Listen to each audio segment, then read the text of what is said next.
اسی طرح کا ایک اور واقعہ ایک مجسمہ ساز کے بارے میں ملتا ہے کہ اس نے ایک مجسمہ بنایا بہت شاندار، بالکل ایسا لگ رہا تھا کہ وہ مجسمہ ابھی بول پڑے گا، اور وہ ایک انسان کا مجسمہ تھا جو انگور کھا رہا تھا۔ اس مجسمے کو یہ اعزاز دیا گیا کہ اسے شہر کے سب سے زیادہ جو جسے کہنا چاہیے کہ بزی کہنا چاہیے، یا سب سے زیادہ جو قیمتی جگہ تھی، سب سے زیادہ معیاری جو جگہ تھی، وہاں پر اس مجسمے کو لگایا گیا۔ تو لوگوں نے آ کر اس مجسمہ ساز کو ایک خوشخبری دی، اپنی سمجھ میں آ کر بتایا کہ حضور والا آپ کا مجسمہ اتنا شاندار اور اتنا اصلی لگ رہا ہے کہ ہم نے دیکھا کہ چڑیا یا پرندے، انسان کی آنکھ کا دھوکہ کھانا تو ایک بات ہے، پرندوں کی آنکھ دھوکہ کھا گئی ہے، اور ہم نے دیکھا کہ چڑیا اس انگور کے خوشے کو، اس انگور کو چونچ مار رہی ہے آ کے بار بار،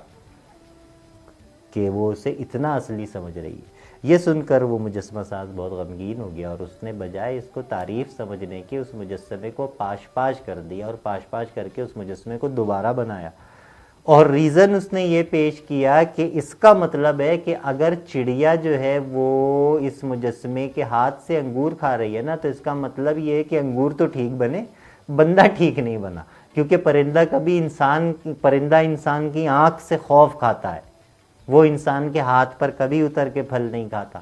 اگر یہ چڑیا جو ہے یہ اس انگور پہ ٹھونگ مار رہی ہے، چونچ مار رہی ہے، تو اس کا مطلب ہے کہ اسے اس انسان کی آنکھ سے خوف نہیں آ رہا، اس کی آنکھ درست نہیں بنی، میں یہ دوبارہ بناتا ہوں۔ اتنی ساری بات بیان کرنے کا مقصد یہ تھا کہ اول آرٹ ہم نے سمجھا ہی حقیقت کو ایز اٹ از بیان کرنے کو، جتنا ہم نے حقیقت کو حقیقت کی طرح بیان کر دیا اتنا بہتر ہم آرٹسٹ کہلائے۔ اس کے بعد دور آیا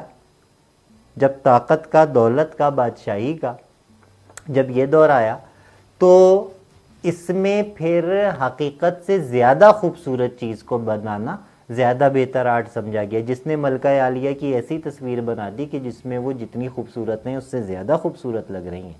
جس میں بادشاہ سلامت زیادہ طاقتور، زیادہ بڑے معلوم ہو رہے ہیں اپنے قد سے، اگر سانولے ہیں تو وہ گورے زیادہ ان کی رنگت معلوم ہو رہی ہے، تو اس مجسمہ ساز کو بہتر سمجھا گیا۔ یعنی آپ اس کو اگر لیبل کرنا چاہیں تو یوں کر لیں کہ ریئلزم سے رومانٹسزم کی طرف ہم یوں آ رہے ہیں، یعنی اب رومانٹیسائز کر رہے ہیں نا چیزوں کو، اپنے تخیل سے، اپنے خیال سے، جتنی وہ حسین ہے ان سے زیادہ حسین بنا رہے ہیں۔ پھر ایک سٹیپ اور آگے، پہلی جنگ سے پہلے، پہلی جنگ کے بعد جب